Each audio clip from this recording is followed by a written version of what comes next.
Real number जो तुम्हारा पहला चैप्टर है क्लास 10 मैथ्स का, उसमें यूक्लिड डिवीजन एल्गोरिदम इसके ऊपर सवाल ज़रूर आते हैं ना। Yes sir. अब ये होती क्या है, इसके लिए पहले देखो, इसके लिए पहले हम लोग डिवाइड जानते हैं। Yes sir. इसके लिए डिवाइड, एचसीएफ, ये थोड़ी बातें पता होना चाहिए ना। यस डिवाइड आता है, Yes, एचसीएफ और डिवीज़न में थोड़ा सा फ़र्क होता है। क्या फ़र्क होता है, जैसे कोई नंबर लिखा है 3 और इस नंबर को हमें 2 से इन दोनों के एचसीएफ लेना है ना। तो जैसे डिवाइड करते हैं, जो छोटा नंबर है पहले एचसीएफ के लिए जो छोटा नंबर होता है वो बाहर रखते हैं, है ना, और जो बड़ा नंबर होता है वो अंदर रखते हैं, ठीक है। तो ये जो बाहर नंबर रहता है इसको हम क्या कहते हैं, डिवाइज़र। क्या कहते हैं, डिवाइजर। डिवाइज़र। जो अंदर नंबर रहता है इसको हम क्या कहते हैं, डिविडेंड। डिविडेंड। अब हम इसका टेबल इतनी बार पढ़ते हैं कि ये आ जाए। 2 के टेबल में 3 आता है, नहीं आता है, लेकिन 3 से कम क्या आता है, 2। कितनी बार में आता है, 2 का टेबल पढ़ो, 2 1 जा 2, 2 1 जा 2। 2 का टेबल 1 बार पढ़ा तो जो आया वो यहाँ लिखा, ठीक है, और फिर इससे इसको माइनस कर दिया। 3 में से 2 गया, कितना बचा, 1। ये जो होता है ये हमारा क्या कहलाता है, रिमाइंडर। क्या कहलाता है, रिमाइंडर। रिमाइंडर, ठीक। लेकिन जब हम डिवाइड कर रहे हैं तो ये मसला होता है, चीज़ नाम तो यही रहते हैं चीज़ों के, लेकिन जब हम एचसीएफ निकाल रहे हैं, क्या निकाल रहे हैं, एचसीएफ। एचसीएफ फुल फॉर्म होता है highest common factor. Highest common factor.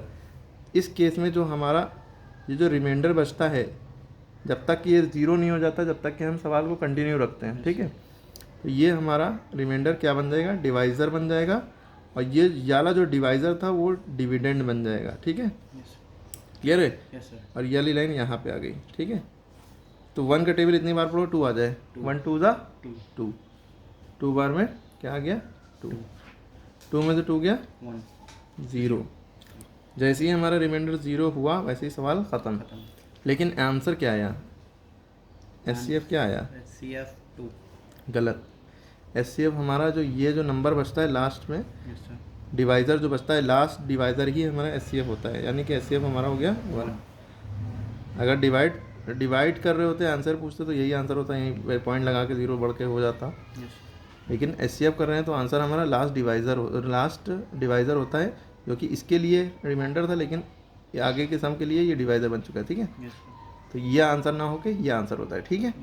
Clear होगी बात। Yes sir. तो ये जो कुछ एचसीएफ का कॉन्सेप्ट है यही आना चाहिए हमें यूक्लिड डिवीज़न एल्गोरिदम को समझने के लिए। पूरी एल्गोरिदम इसी पे बेस है। Yes sir. इसी के कंपेरेबल हम एक सम और बताते हैं। जैसे थोड़ा बड़ा नंबर ले लिया, हमें मान लिया एचसीएफ निकालना है 5 and 38, है ना। इन दोनों का एचसीएफ निकालना है, ठीक है। तो हम क्या करेंगे, छोटा नंबर हमेशा बाहर रहता है, डिवाइज़र बन जाता है, बड़ा नंबर हमेशा अंदर रहता है एचसीएफ के केस में। 5 के टेबल इतनी बार पढ़ोगे 38 आ जाए, आता ही नहीं है। 5 के टेबल में 35 आता है, कितनी बार में, 7 बार में। 5 7 जा 35। इसको इतनी बार टेबल पढ़ते हैं कि इससे करीब आ जाए, तो ये आ गया 7 बार में। 8 बार में 5 8 जा पढ़ते हैं तो 40 हो जाता, जो कि इससे बड़ा हो जाता।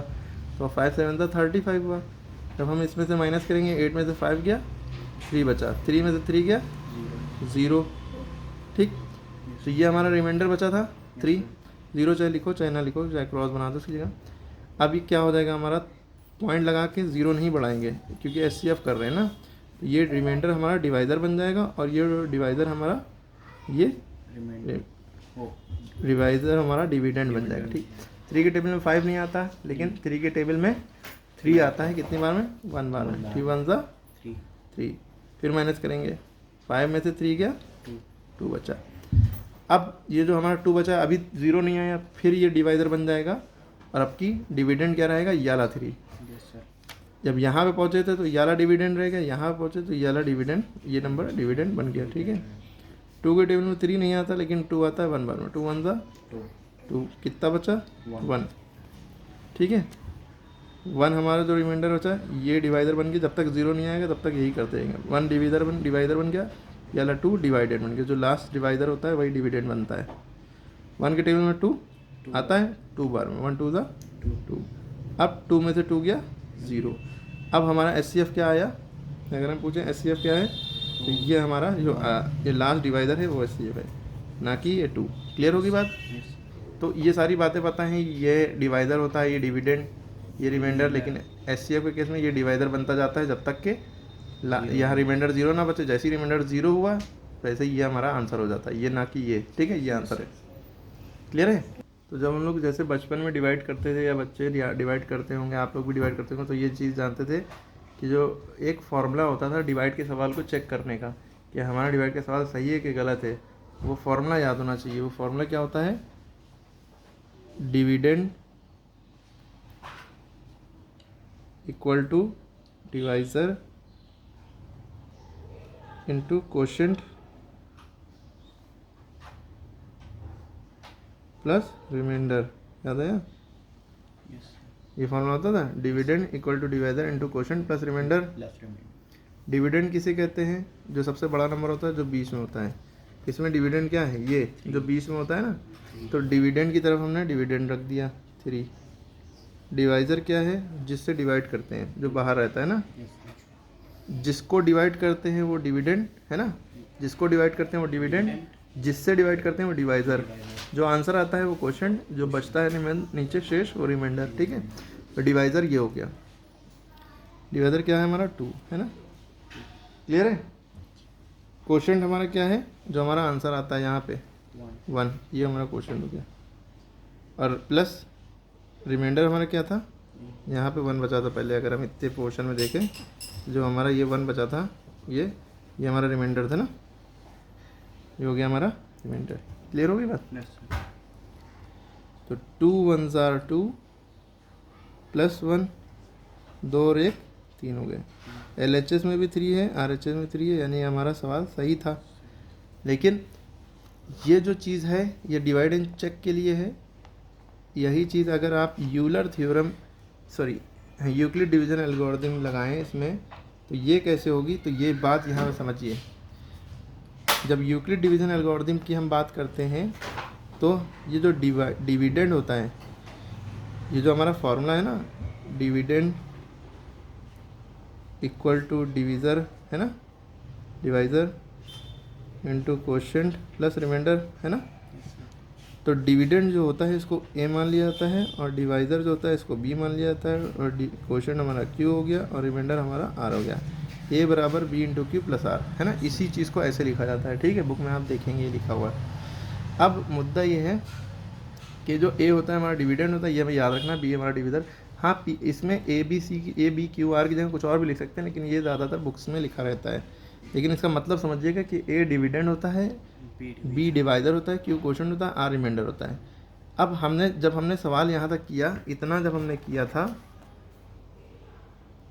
है ना, यहाँ तक जैसे ही रिमाइंडर पर पहुँचे, तब हमने देखा कि रिमाइंडर हमारा 0 नहीं आया था। यहाँ पे रिमाइंडर हमारा 1 आया था, 0 नहीं आया था। ठीक है, जब तक रिमाइंडर हम यहाँ पे ये फॉर्मूला लिखेंगे, जब भी इस तरह का सवाल आएगा, ये तो छोटे में बताया, छोटे डिजिट लेकर, बुक में बड़े डिजिट का सवाल आएगा पेपर में, लेकिन इससे समझने में आसानी होगी। तो रिमाइंडर हमारा क्या बचा था वहाँ? 1।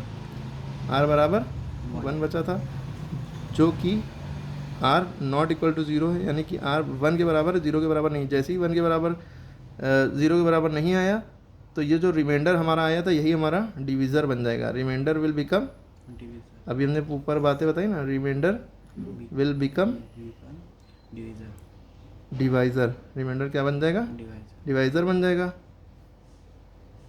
और वो जो हमारा एंड जो क्वोशेंट था, प्रीवियस क्वोशेंट, पहले वाला क्वोशेंट था, previous quotient previous divisor will become, पहले वाला डिवाइज़र था वो क्या बन जाएगा? डिविडेंड। क्लियर होगी बात? जो हमारा प्रीवियस डिवाइज़र था वो हमारा डिविडेंड बन जाएगा। रिमाइंडर हमारा डिवाइज़र बन जाएगा, और प्रीवियस डिवाइज़र हमारा डिविडेंड बन जाएगा। देखिए यही तो हुआ था। रिमाइंडर ये बचा था है ना, इसको हमने न्यू डिवीज़र बना दिया, और ये वाला डिवाइज़र था ये हमारा क्वोशेंट डिविडेंड बन गया। ठीक है, फिर हमने 1 का टेबल पढ़ना शुरू कर दिया है ना। फिर हमने जब पढ़ा, तो जब हमने इसको आगे और सॉल्व किया, तो हमने देखा कि डिविडेंड डिवाइज़र की वैल्यू, डिविडेंड की वैल्यू क्या आ रही है हमारी, डिविडेंड की वैल्यू 2 हो गई, डिवाइज़र हमारा 1 बन गया। तो डिविडेंड की वैल्यू इस केस में क्या हो गई थी, यहाँ पे डिविडेंड की वैल्यू 2 हो गई थी, डिवाइज़र हमारा 1 बन गया था, क्वोशेंट हमारा यानी आंसर हमारा 2 आया था, रिमाइंडर हमारा 0 हो गया था। ये देखिए रिमाइंडर हमारा 0 हो गया। तो जैसे ही रिमाइंडर 0 हो गया तो ये सवाल एंड हो गया, और ये जो हमारा डिवाइज़र बचा था, डिवाइज़र की वैल्यू 1 है, यही हमारा HCF हो जाता है। ठीक है, इस तरह सवाल होता है। ठीक है, तो यही चीज़ यहाँ पे करी गई है। HCF निकाला है 5 से 38 का, तो 5 7 से 35, रिमाइंडर हमारा 3 बचा था, रिमाइंडर हमारा 3 बचा, 0 नहीं है रिमाइंडर। तो रिमाइंडर जब हमारा 0 नहीं है तो हम A बराबर BQ प्लस R वाला फॉर्मूला ये उतारेंगे, ये है ना। रिमाइंडर हमारा 0 नहीं है, हम लिखेंगे रिमाइंडर 0 नहीं, रिमाइंडर की कुछ भी वैल्यू, रिमाइंडर जैसी 0 नहीं है तो ये लाइन लिख देंगे। रिमाइंडर हमारा क्या बन जाएगा, जो बचा है वो डिविज़र, और प्रीवियस डिविज़र जो है हमारा वो डिविडेंड बन जाएगा। ये देखो रिमाइंडर जो हमारा यहाँ 3 बचा था ये डिवाइज़र बन गया, और जो ये हमारा प्रीवियस डिवाइज़र था वो हमारा डिविडेंड बन गया। ठीक है, 3 1 दा 3 माइनस किया 2 बचा। फिर हमारा रिमाइंडर 0 नहीं है ना, फिर हमारा रिमाइंडर 0 नहीं है, फिर हम वही लाइन लिखेंगे, रिमाइंडर नॉट इक्वल टू 0, तो ये इट विल बिकम डिवाइज़र, और ये जो लास्ट डिवाइज़र है वो क्वोशेंट बन गया, सॉरी डिविडेंड बन गया। फिर 2 1 दा 2, फिर हमारा रिमाइंडर बचा 1, ये डिवाइज़र बन गया, ये हमारा डिविडेंड बन गया 1 2 दा 2। तो हमारा जैसे फिर आखिरी में देखा कि रिमाइंडर 0 जैसी आया तो हमारा ये लास्ट डिवाइज़र आंसर हो गया। इससे क्लियर हो गई बात। यही सारे सवालों का कॉन्सेप्ट है। इस तरह का क्वेश्चन एग्ज़ाम में भी आता है। आपको ये लिखा होगा, use Euclid division algorithm to find the HCF of 135 and 225। जैसे ही ये क्वेश्चन आएगा तो आप देखेंगे इन दोनों में छोटा कौन है, इन दोनों में 135 छोटा है, तो ऐसे ये करके लिख दिया 225 इज़ ग्रेटर देन 135। और यहाँ पे ये जो बातें लिखी हैं ये एक्चुअल में आप डायरेक्ट यहाँ से ज़रूरी नहीं कि शुरू करें, आपको अपना मेथड जो हमने बताया है वो मेथड लगाना है। ठीक है, आपको क्या करना है, जो नंबर छोटा है वो बाहर रखेंगे और जो नंबर बड़ा है वो अंदर रखेंगे। ठीक, अब 135 का टेबल तो किसी को आता नहीं है कि 135 का टेबल इतनी बार पढ़ें कि ये आ जाए, तो 135 का टेबल तो आता नहीं है। ठीक है, तो हम क्या करेंगे, 135 को मल्टीप्लाई करके देखेंगे 2 से, पहले 2 से करके देखेंगे, 2 5 दा 10, 2 3 दा 6, और 1 7, 2 1 दा 2, तो ये 270 तो ज़्यादा हुआ जा रहा है 225 से, तो हमें क्या करना चाहिए, 1 ही बार में ले जाना चाहिए। तो 1 बार में हम ले गए तो 135 बचा, अब सब्ट्रैक्ट किया तो ये हमारा 90 बचा, ये हमारा 90 बचा। हमने देखा फिर जैसे ही ये हमारा 90 बचा तो हम यहाँ पे एक बात लिखेंगे, वही वाला फॉर्मूला लिखेंगे, dividend equal to divisor into quotient plus remainder, जो हमने लिखवाया था ना। तो डिविडेंड हमारा क्या है, ये जो बीच वाला नंबर होता है 225 हमने लिख दिया, डिवाइज़र हमारा क्या है 135 हो गया जिससे हम डिवाइड करते हैं, इनटू क्वोशेंट हमारा क्या है जो आंसर आया, प्लस रिमाइंडर क्या है ये जो 90 बचा, रिमाइंडर 90। अब हम यहाँ पे ये बात देखेंगे कि जैसे ही रिमाइंडर हमारा 0 से बड़ा है जब तक के, तो r is equal to 90, that is not equal to 0। ठीक है, r 0 के बराबर नहीं है, देन 0, तो ये जो हमारा 90 रिमाइंडर जो बचा है ये डिवाइज़र बन जाएगा, है ना। ये देखो 90 हमारा डिवाइज़र बन गया, और ये जो प्रीवियस डिवाइज़र था वो हमारा डिविडेंड बन गया। ठीक, अब 90 के टेबल 2 बार पढ़ के देखेंगे, 9 9 9 9 18 हो जाएंगे, है ना, 180 हो जाएगा, ज़्यादा हो जाएगा। तो 90 के टेबल 1 बार पढ़ा और 91 दा 90, है ना। ये याद रखिएगा जो 90 है 1 1 1 और 3 के नीचे नहीं लिखना है, इसके नीचे लिखना है। ठीक है, जब हमने इसके नीचे लिखा और माइनस किया फिर हमारा 45 बचा, फिर हमने देखा कि ये रिमाइंडर 0 नहीं हुआ। ठीक है, तो फिर ये डिवाइज़र बन गया और ये डिवाइडेंड बन गया। अब 45 के टेबल में 2 बार में 90 आता है, 45 2 दा 90, है ना। ठीक है, तो ये सॉल्व किया और ये सब्ट्रैक्ट करके जैसे ही रिमाइंडर 0 हुआ वैसे ही हमारा ये आंसर हो जाएगा 45। ठीक है, लेकिन ये जो चीज़ें ये हर बार हर स्टेप लिखना है जब बार रिमाइंडर बचे। ठीक है, क्लियर होगी बात। इसी तरह अगला सवाल आप लोग खुद करके देखिए। चलो।